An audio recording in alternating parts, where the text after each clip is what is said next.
Let me say something controversial. A lot of freshers entering pharma today are preparing for jobs that may not even exist in the same form after the next 3 to 5 years. Because AI is no longer coming, it is already inside pharmacovigilance, inside clinical research, inside medical writing, inside regulatory affairs, and even inside quality review. So the real question is not which field pays you more. The real question is which career will lead humans after automation becomes mainstream. And today we are going to compare two of the biggest career options for life sciences graduates, pharmacovigilance versus clinical research. Not based on old assumptions, not based on coaching institute marketing, but based on what is actually happening in the industry right now. And trust me, some of the answers may shock you. So, hi everyone, welcome back to the channel. If you are a B Pharm, M Pharm, PharmD, BSc, MSc, nursing, biotech, or life science graduate, and you are confused about pharmacovigilance and clinical research, then this video may genuinely save your confusion. Because I have seen people enter the wrong domain for wrong reasons and regret it later. So today we will compare job opportunities, AI impact, salary growth, work pressure, automation risk, remote work possibilities, freelancing potential, and long-term survival, along with which field is smarter for freshers in 2026 and beyond. And I'll also tell you what I personally think freshers should do right now. Now, let's first simplify pharmacovigilance. Pharmacovigilance, or PV, is basically drug safety. Once a medicine enters the market, companies must continuously monitor side effects, adverse event risks, signal detection, patient safety, and benefit risk balance. So, PV professionals process safety cases, review medical data, write narrative, evaluate signals, create reports, and support regulatory compliance. Now, here's the interesting part. A huge part of PV work is data entry or data heavy. And whenever works become repetitive, structured, and data driven, AI enters fast. That is exactly what is happening right now. Now let's talk about clinical research. Clinical research is involved before the drug reaches the market. This includes clinical trials, patient recruitment, site management, monitoring, protocols, ethics, data collection, statistical analysis, and trial operations.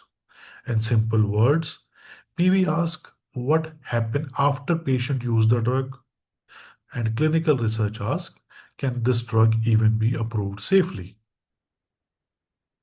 Now, many freshers think clinical research sound more glamorous because of words like trials, research, international studies, CRA, on-site visit.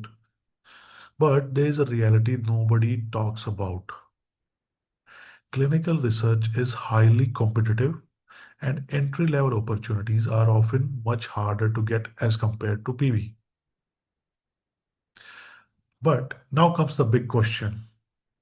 Which domain is more dangerous from an AI perspective? Let's be honest. AI is already deeply entering pharmacovigilance. And if someone tells you otherwise, they are either uninformed or trying to sell you a course. Today, AI can already assist in case intake, duplicate detection, coding suggestion, narrative drafting, quality checks, signal trend analysis, literature screening, email generation, and also workflow prioritization. Some companies are experimenting with near touchless case processing, like no human touch. That sounds scary, right? But here is what most people miss. AI is not eliminating PV completely. It is eliminating low skill PV work. And that is a massive difference. If your entire skill set is copy paste data entry, then yes, you are in danger.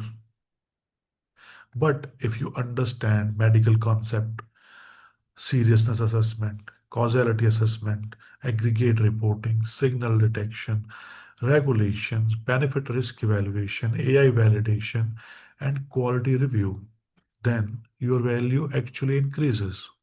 Why? Because AI still needs human oversight, especially in regulated industries. And remember this carefully. Pharma companies fear regulatory findings more than they fear manpower cost. One wrong AI generated safety decision can create massive legal consequences. Now, let's discuss the AI impact on clinical research. AI is also entering clinical research very aggressively, especially in patient matching, protocol optimization, trial prediction, EDC automation, data cleaning, remote monitoring, risk based monitoring, AI assisted documentation, and AI assisted drug discovery as well. And decentralized clinical trials are changing the industry rapidly. Now, here's the uncomfortable truth. Traditional CRA roles may reduce over time. Why? Because remote monitoring and centralized monitoring are growing fast.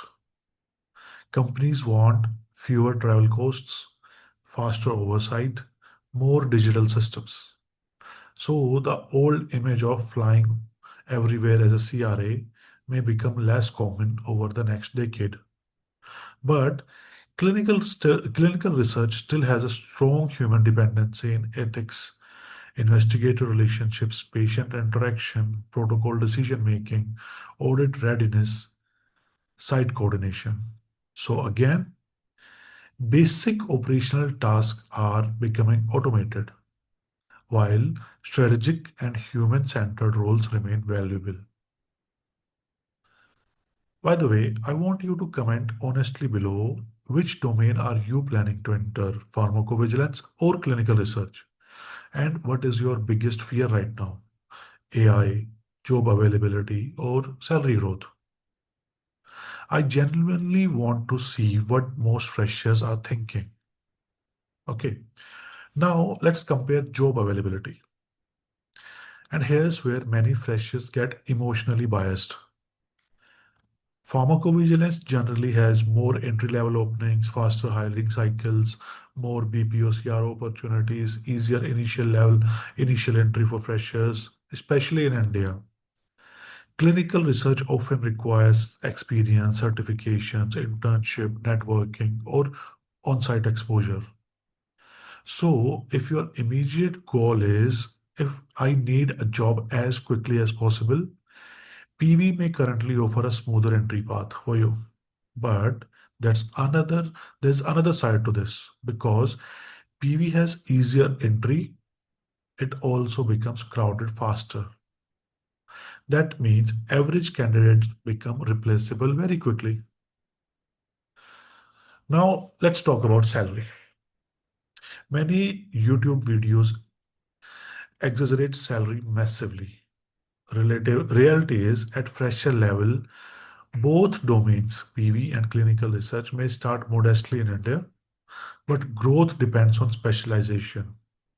In PV, people who move into signal detection, aggregate reporting, risk management, AI validation, quality, medical review can grow very strongly. And similarly, in clinical research, people who move into project management, biometrics, data science, regulatory strategy, medical monitoring can scale very well too. The bigger factor is not the domain, it is whether you remain operational or you become strategic.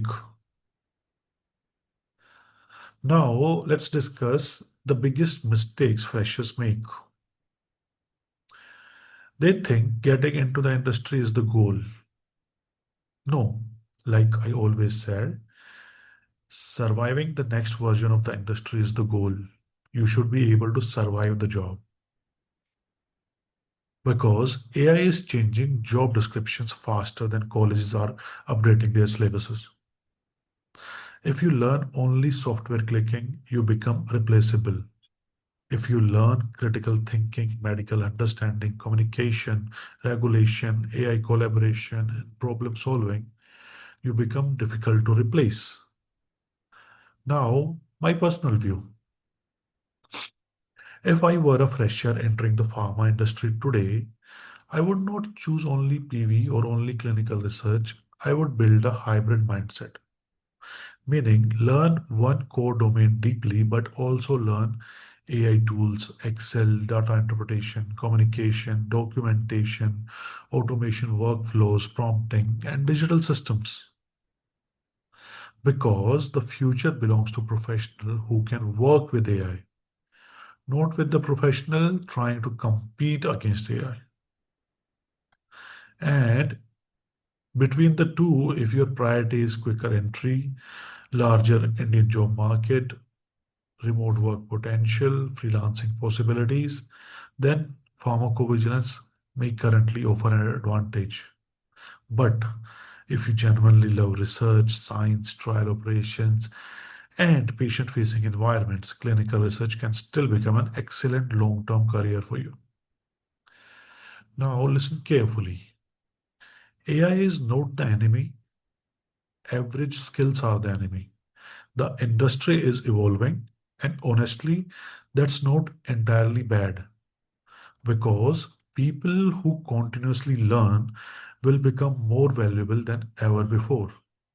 So don't panic, prepare intelligently, build depth, build adaptability, build communication, build digital skills, and most importantly, stop chasing shortcuts. Because in regulatory industries like pharma, true expertise still matters. If this video helped you think differently, then make sure to share it with someone who is also confused about their career. I'll see you in the next video. Thank you.